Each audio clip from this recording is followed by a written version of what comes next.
When Alabama's Supreme Court ruled that frozen embryos used for in vitro fertilization or IVF are children, that decision sent shockwaves across the country. At least 3 Alabama clinics halted IVF procedures immediately. Patients found themselves in limbo, and lawmakers started scrambling to fight back, including some Republicans. But others, including GOP senators in D.C., are blocking protections for IVF. So how did we get here, and what does this mean for Massachusetts? I'm joined now by Northeastern law professor Katherine Kraschel, who focuses on reproduction, gender, bioethics, and health policy, and Weldon LeBlanc. She is the executive director of fertility and family building nonprofit Resolve New England. Welcome. Thank you so much for joining us. Thanks for having us. Thanks for having me. So first, I want to talk about how we got here legally. And I know that was something of a surprise to the legal community. So, Katherine, I'm curious if you could sort of walk us through what happened there.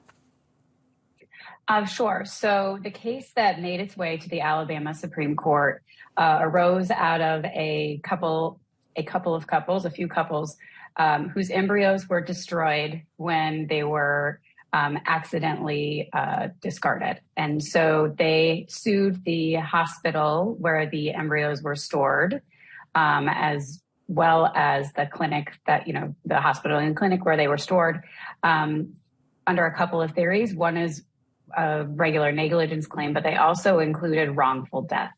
And so those claims, while dismissed at the lower court, made their way to the Supreme Court to decide whether or not, in fact, families or intended parents whose embryos are destroyed should be allowed to bring a claim for wrongful death, a civil claim, to sue the clinic for monetary damages, to compensate them for the loss of their embryos under a theory that the embryos had died. Specifically, the wrongful death statute generally applies in the state of Alabama to people and children. And so that's how we ended up with a decision from the Alabama Supreme Court holding that embryos ought to be treated just the same as children are treated for the purposes of the wrongful death statute in Alabama. So many families are in limbo now. Kate, I'm so thoughtful about IVF families. I mean, I've been through 4 IVF cycles myself. I know what that feels like. So there's so many families because Alabama, at least 3 clinics that we know of, perhaps more, just halted production because, or halted their procedures because they weren't sure what was going to happen next. Absolutely. Well, I always say I'm sorry when we have that in common, but I also feel like our community feels that anyone who is struggling with fertility and family building or has ever struggled with fertility and family building are part of our community.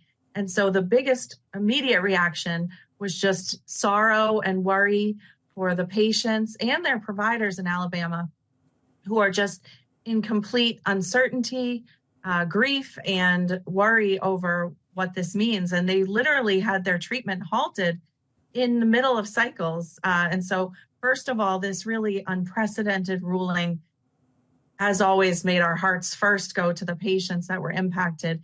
But then you also can't help but worry about the impact on beyond Alabama, and that we don't want this at all to be the trend where our country is moving.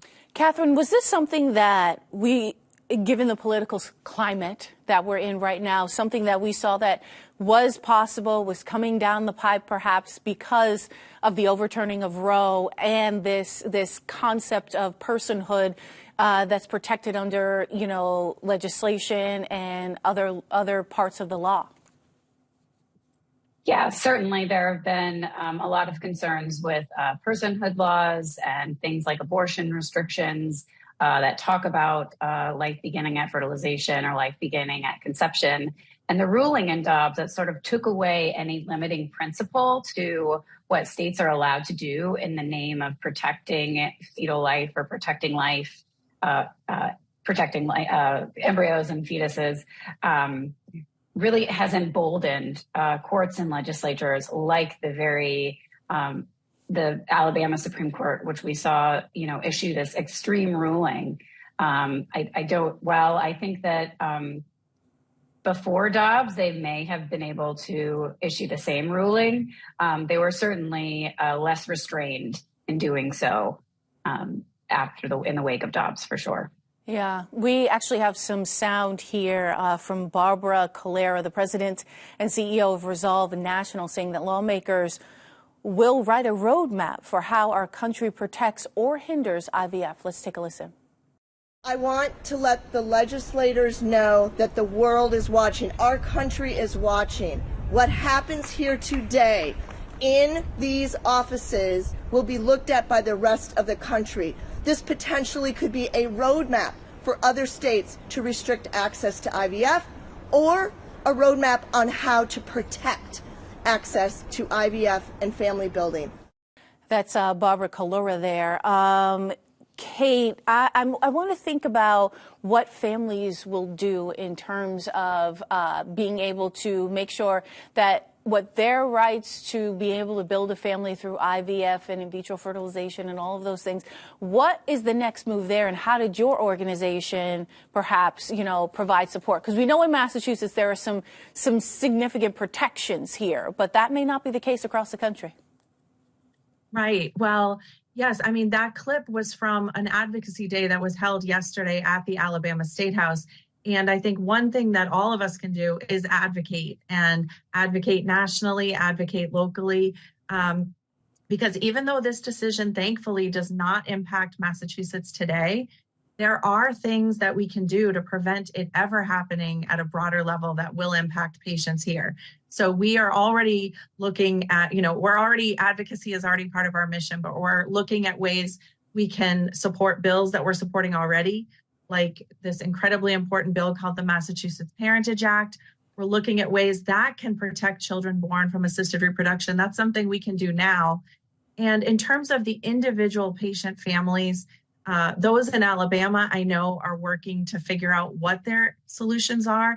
And I think in addition to the sorrow and the really devastating nature of the ruling itself, it's also the uncertainty that people aren't even sure if they can move their embryos or what they can do as a next step in their own treatment. And so we are working with all of our partners nationally and locally to really get emotional support and up-to-date information to those people so they know how they can proceed with their own family building. So this has been our real focus, of course, this whole last couple weeks since this ruling has just been how can we help the directly impacted, and also how can we help our community here so that we put protections in place so that this never impacts people that are desperately trying to grow much wanted families in Massachusetts. And also very much we see this in the broader context of reproductive health care, because you can't start parsing these very important issues. They are too fundamentally interconnected. We hear all the time from people who need all sorts of reproductive health care, including abortion, because of fetal anomalies in their pregnancies or other really devastating losses that happen during pregnancy. So we're really advocating for all aspects of reproductive health care, and we'll continue to do so. Katherine, I'm also thoughtful about insurance companies, which may not necessarily, their headquarters may not sit in the state that their patients or subscribers live in, and then this idea of moving your embryos to a different cryobank. Like, is there even legal precedent or protections around that kind of stuff that sort of creates a guideline for families or folks who may be concerned that, hey, X insurance company that I have is seated in one of these states that are upholding the Alabama decision, but I live over here and it's okay? Could that end up being sort of a mess? The issue of insurance that I think of when it comes to fertility care is actually coverage, because sadly, when you mentioned the idea of transferring embryos, I'm not aware of any insurance that covers that cost. So sadly, since there are so many places that insurance is not available and that no state's insurance plan Medicaid insurance plan covers comprehensive fertility care. When I think of insurance and IVF, the thing that, and thinking about patients, that I think about most is access. And what I think that, to tag on Kate's point and sort of the questions about this roadmap that Barb talked about in the press conference, that really there are two things that come to mind when we think about, first, yes, absolutely, that there are ways that the opinion spells out a way that states could enact, conservative states could enact restrictive laws like what we saw in the context of abortion that restrict fertility care so severely that clinics are left to close and there's gaps in access. But when it comes to thinking about Massachusetts, the Massachusetts Parentage Act is a critical piece of legislation that is just waiting to be passed in Massachusetts. That sadly, yes, Massachusetts has a lot of protections and was proudly one of the first states to recognize same-sex marriage. But yet our parentage laws in Massachusetts have fallen far behind. And other states like Connecticut have passed the Parentage Act, but not Massachusetts yet. And that act protects families that are secures families that are creating and building their families through using assisted reproduction in ways that are desperately important and urgently needed in the state of Massachusetts to make sure that we're protecting children and families that are created through IVF.